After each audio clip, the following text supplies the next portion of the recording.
Hello again. So now that you understand clustering, let's look at two more applications of machine learning: classification and regression. So classification is probably the most widely used form of machine learning. Remember, for classification, you need to have training data that's labeled. So for each data sample, you must have the corresponding label that you want the algorithm to learn. In this case, learning Tom versus Jerry, or in case of an email spam classifier, you have lots of emails with spam versus ham. You might have a classifier that differentiates cat versus dog. So again, you need lots of images with a label cat or dog. And then you go through now the first step, data cleaning, analysis. You run it through your machine learning algorithm, you evaluate it, and then you get the labeled output. So here, unlike for clustering, where you just get the samples grouped together, you get a label assigned to each new data item. And the whole point of machine learning is that now you can show it new items that you did not train it on. So of course, it should have learned to differentiate the ones in the training set, but it should be able to generalize to new examples, to unseen examples, and have a good performance on these as well.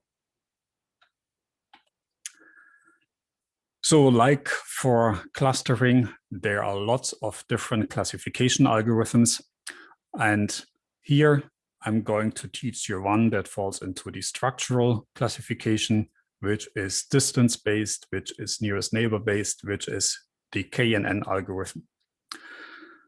Again, if you take a machine learning course, then you're going to learn a lot more. I also teach a few more algorithms in the AI course, but for now, let's look at one example for classification, which is called KNN. So KNN stands for K nearest neighbor classification. And it's again a very simple algorithm, in particular because during the training phase, you don't really do anything. All you have to do is store all the training samples in a suitable data structure, and then you're done. But let's see how it works. So we have a number of existing examples. So these are the points shown here. We have the blue squares and the red triangles. And now we have a new sample coming in, the green one. And we want to know what it is. Is it a blue square or a red triangle? Is it cat or dog? Is it spam or ham? So now what we do is we again look at the closest neighbors. So the K, somewhat similar to K-means, is a variable that you set. For example, if we're going to look at 3, we're going to look at the 3 nearest neighbors.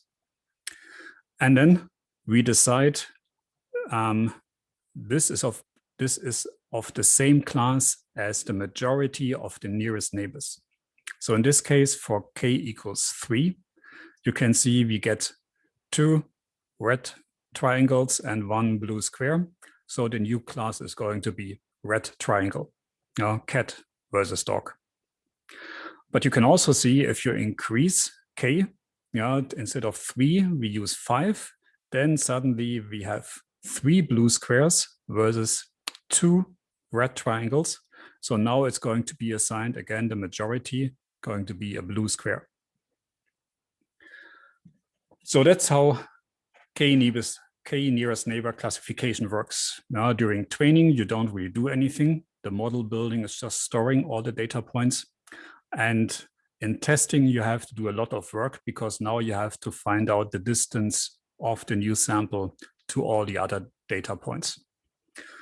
So the upside is now training effort, but the downside is during testing, during application, you have a large computational effort. This is known as a lazy learning algorithm. And this is a bit untypical for machine learning. Usually you have a large training effort and then a smaller testing effort.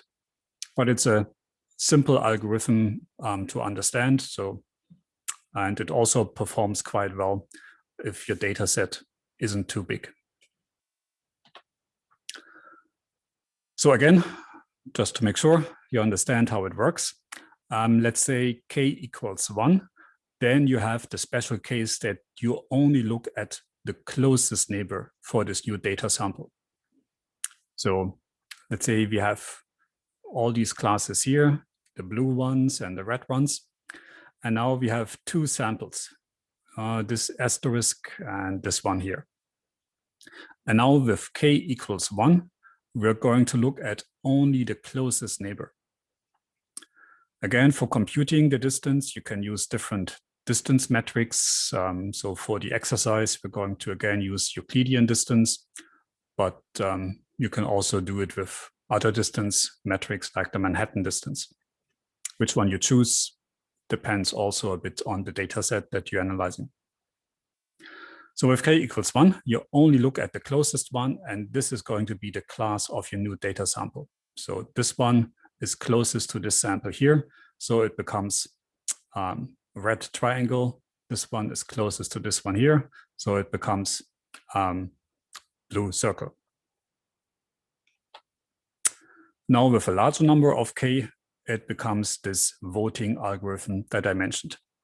So it's going to be assigned the majority of the k closest neighbors.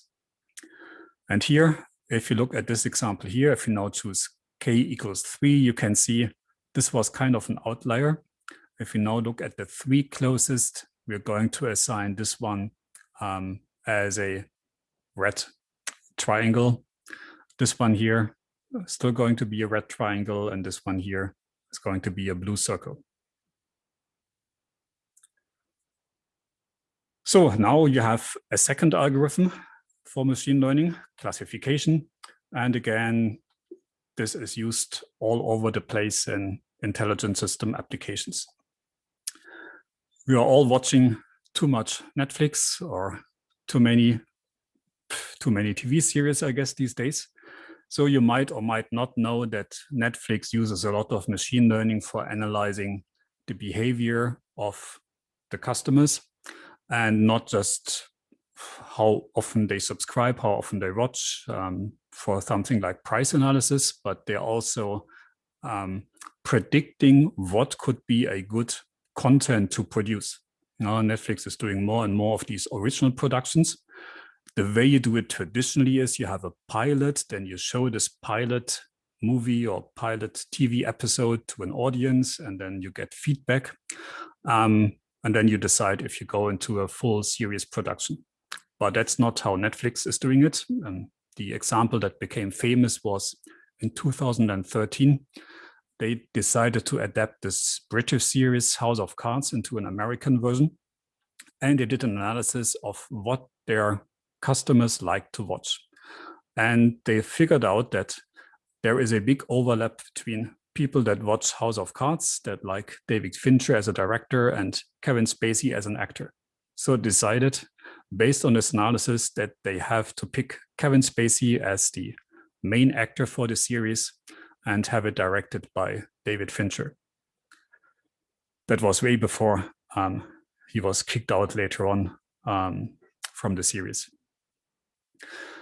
So not only did they decide which actors to hire, which series to produce, who to direct it, they're also using this kind of analysis, for example, deciding for major plot points in a script for a series, which is kind of scary. Now they know what we like, what we watch, and then they decide what to produce based on that. So to understand how KNN classification works, again, there is a new task on the worksheet, and I'll see you in the next lecture segment.